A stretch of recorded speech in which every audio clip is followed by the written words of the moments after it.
In the spring of 1989, the Carvina Corporation released a curious game, whose dissemination among American students that fall was swift and furious, though its popularity was ultimately short-lived.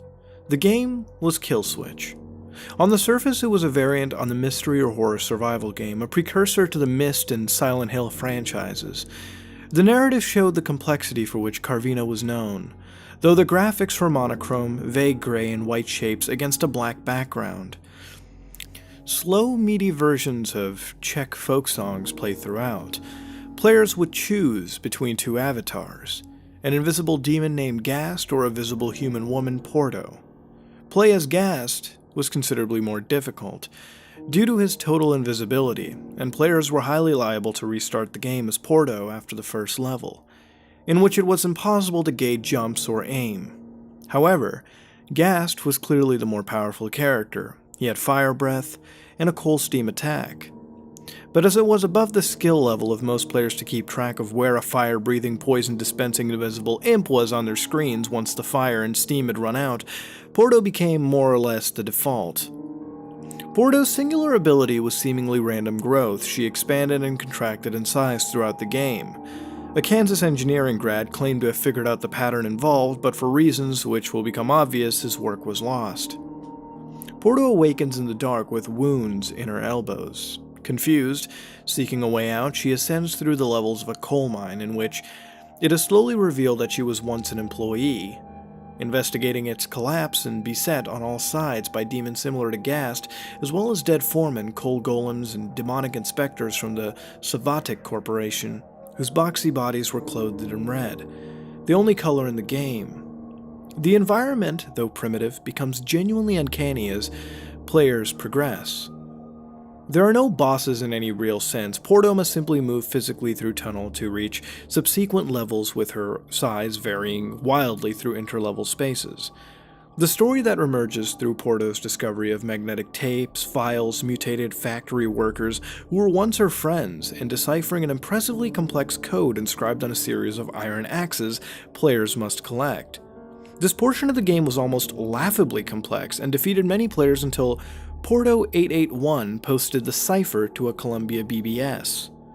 Attempts to contact this player have been unsuccessful, but due to the username no longer being available on any known service, the point is, the foremen, who were under pressure to increase coal production, began to falsify reports of malfunctions and worker malfeasance in order to excuse low output, which incited the Savatic inspection. Officials were dispatched, one for each miner, and an extraordinary story of torture unfolds with fuzzy and indistinct graphics of red-coated men standing over workers, inserting small knives into their joints whenever production slowed. Admittedly, this is not a very subtle critique of Soviet-era industrial tactics, and as the town of Carvina itself was devastated by the departure of the coal industry, more than one thesis has interpreted Killswitch as a political screed. After solving the axe code, Porto finds and assembles a tape recorder, on which a male voice tells her that the fires of the earth had risen up in their defense and flowed into the hearts of the decrepit, pre-revolution equipment they used and wakened them to avenge the workers.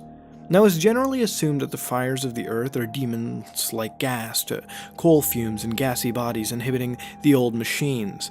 The machines themselves are so big that the graphics elect to only show 2 or 3 gear teeth or a conveyor belt rather than the entire apparatus. The machines drove the inspectors mad, and they disappeared in the caverns with their knives, only to emerge to plague Porto, of course.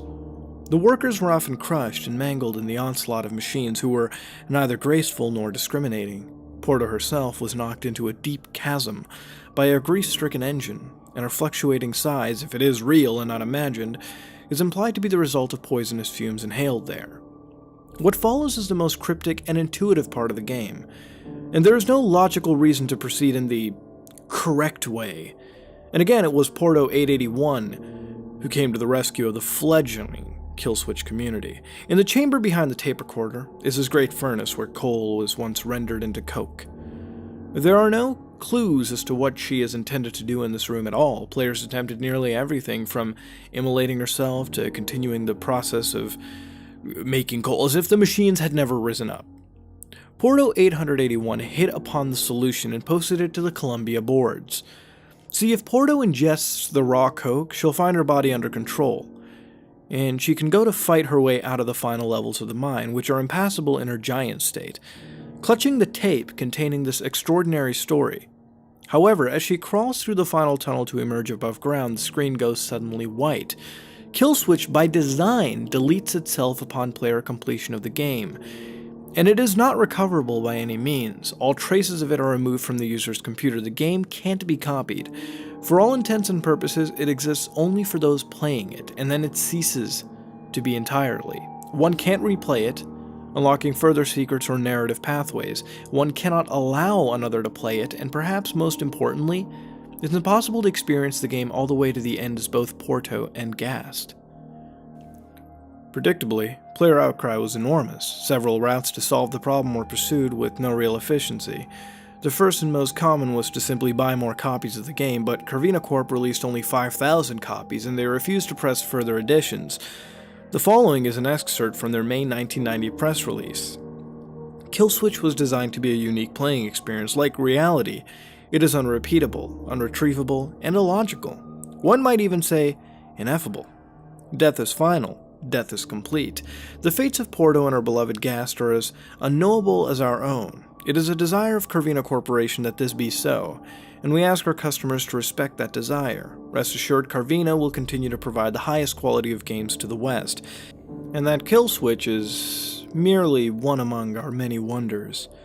This didn't have the intended effect. The word beloved piqued the interest of committed, even obsessive players, as Gast is not present in any portion of Porto's narrative. A rush to find the remaining copies of the game ensued, with the intent of playing as Gast and discovering the meaning of Carvina's cryptic word. The most popular theory was that Gast would at some point become the fumes inhaled by Porto, changing her size and beginning her adventure. Some thought this was wishful thinking, that if only Gast's early levels were passable, one would somehow be able to play as both simultaneously. However, by this time no further copies appeared to be available in retail outlets. Players who had not yet completed the game attempted Gast levels frequently, but the difficulty of actually playing this enigmatic avatar persisted, and no player has ever claimed to have finished the game as Gast. One by one, the lure of Porto's lost, unearthly world drew them back to her, and one by one they were compelled towards the finality of the vast white screen. To find any copy usable today is an almost unfathomably rare occurrence. A still shrink-wrapped copy was sold at auction in 2005 for $733,000 to Yamamoto Ryuichi of Tokyo. Now, it's entirely possible that Yamamoto's is the last remaining copy of the game. Knowing this, Yamamoto had intended to open his play to all enthusiasts, filming and uploading his progress. However, to date, the only film which has ever surfaced is a 1 minute and 45-second clip of a haggard Yamamoto at his computer, the avatar choice screen visible over his right shoulder. Yamamoto, though, is crying.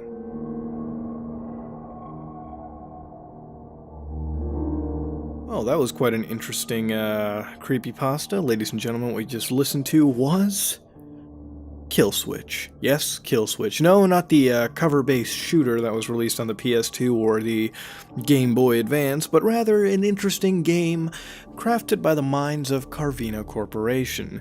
Now, Carvina Corporation apparently has a Twitter and a YouTube channel, but I don't think it's actually a real corporation. In fact, a lot of this game seems to be just a hoax, something fictitious in nature, but unlike everything else, I've tried Googling around and I could never get a straight answer. There are some people who claim to say that Killswitch was in fact a real game that was created, coming straight out of the Russian Federation, and then, well, not the Russian Federation at the time, but then there are people who are saying that this is completely false, and the thing is that I can't confirm it. If this was to exist, and if this only had 5,000, 10,000 copies that were ever released in the wild, especially in '89, and that too when the copies deleted themselves after playing through, which I'll get to the logistics of that in a little bit, would make this highly unlikely, to be honest. It would make it highly unlikely, but at the same time, it wouldn't disprove it entirely. You could at least have this game exist. Who knows? You could have games in Indonesia similar to this that were released in like '89 on floppy disks that you probably can't discover now because they're so rare at this point, and they might not have a fan base like this where they just disappear. They completely vaporize and go away. They're not backed up, they're not stored anywhere. That is completely gone. Poof. But over here, it could exist, but at the same time, it most likely doesn't. And I'm probably going to stick with most likely it not sticking. Now, the whole story of the game is rather morbid. Again, it captures sort of that feeling of Silent Hill. And one thing I do have to say about the story that I really did enjoy is that it really focused on a message or a theme that it was really trying to convey across, and that was the fact that there was definitely some screwed up things happening at this coal facility. People were being tortured, and as you slowly progressed through the story, through this game, it just dawned on you that it was just going morbid and morbid and morbid until the very end where things end. And when it ends, it truly does end. The company clearly links it to us living as human beings anyways. We don't reverse life, we don't get it back. Once it happens, and that's what Killswitch brings across. In a morbid message, but a message that attributes it to where it was originating from, which was the Soviet Union at the time. Now, the technicality of this existing is a little interesting. Now, as far as I know, in '89, CD-ROMs wouldn't really be the most common form of transmitting the stuff, especially for a game so light. It would most likely be spread across on floppy disks. And that's where I guess it could make sense, because by 1982 we had initially seen the first signs of something that we would call a boot sector virus nowadays. Essentially, for those of you who don't know, during the Apple II era of computing, there was a virus called El Cloner, which, if this virus was ever attached to any sort of a game and it was set to play a certain time, for example, let's say the 40th time, right, that the game was ever launched, the virus would release itself. And so instead of actually launching normally, it would launch using a special type of screen. Basically, for this, it would be a poem. The El Cloner poem, I guess you could say. And basically, if the computer ever booted from that infected floppy disk, it would copy itself into the computer's memory. And so the next time, if you ever put an uninfected disk into the Apple II system or something, the entire DOS, the entire disk operating system, with the boot sector virus El Cloner specifically, would be copied to that disk. And so therefore, because of that, it would spread from disk to disk to disk, and over time it would multiply its infection rate and it would go everywhere. Now, the way it would really rewrite itself was that it wrote this signature bit, or byte, sorry, to the disk directory, basically telling that it would be infected or it wouldn't be infected, things like that. Now, as far as I've read into that virus, it never really caused any deliberate harm as far as anything was claimed on it. But the point is not about the ELK virus specifically. It's not about boot sector viruses. What I'm trying to make a point here is that if this was real, then this would sort of be the technological, it would sort of be the way that it would be technically feasible to an extent, you know what I mean? If it would spread like that, or if it would have a certain byte in it that said, oh, if something happened over here, something messed up, we're going to completely wipe this floppy disk. Or if the whole point was to not clone the disk particularly, this would be a copy protection method.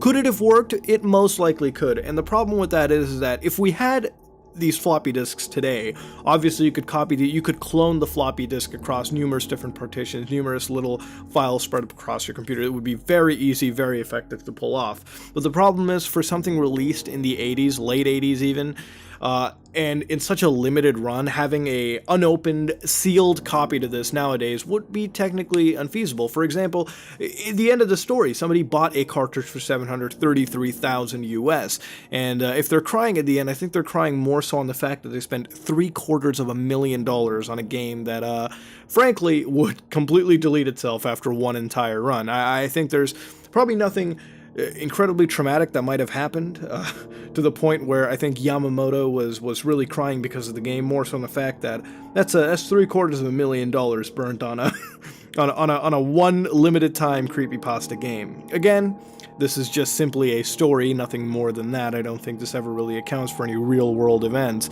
But if it does, then I guess that's kind of scary, shocking that somebody's going to spend that much money on a one-run game. But hey, you know what? Whatever floats your boat, right?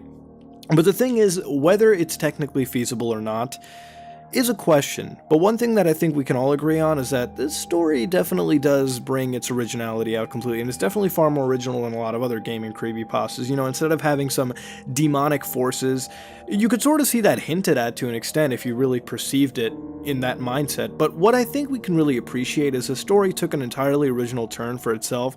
It created elements completely original to itself, such as Carvina Corporation and things like that, Killswitch, for example, the way it played out, the descriptions, the entire story touching on a political side of the Soviet Union that I think most of us look at, but since we weren't ever there, most of us, that we don't know or we don't comprehend it fully the way that the author here does. Now, it's a little morbid look on it, but sometimes the world can be a lot more morbid than we ever hoped for. Now, is Killswitch real? I think I'm always going to be asking that question to myself. I don't think it is, but hey, maybe it might show up. Maybe it might show up for about $1 million US, and if somebody has that money, please purchase it if you so feel, and definitely copy that disc, because I think if it's one thing that creepypastas like this do right, is keeping curiosity afloat. And I'm curious to see what happens at the end of the other chapter that never was finished. Again, I wonder if you are too as well, and that's where I would like to ask what you would rate this and what you would change about the story in the comment section below. And for this specifically, what do you think happens at the end of that playthrough? Let me know. I'd like to read it. But this has been another episode of Haunted Gaming. This has been Killswitch, part of Creepypastas. If you like what you saw, please like, comment, and subscribe. Dislike it if you dislike it. This is me, Mutahar, and I am out.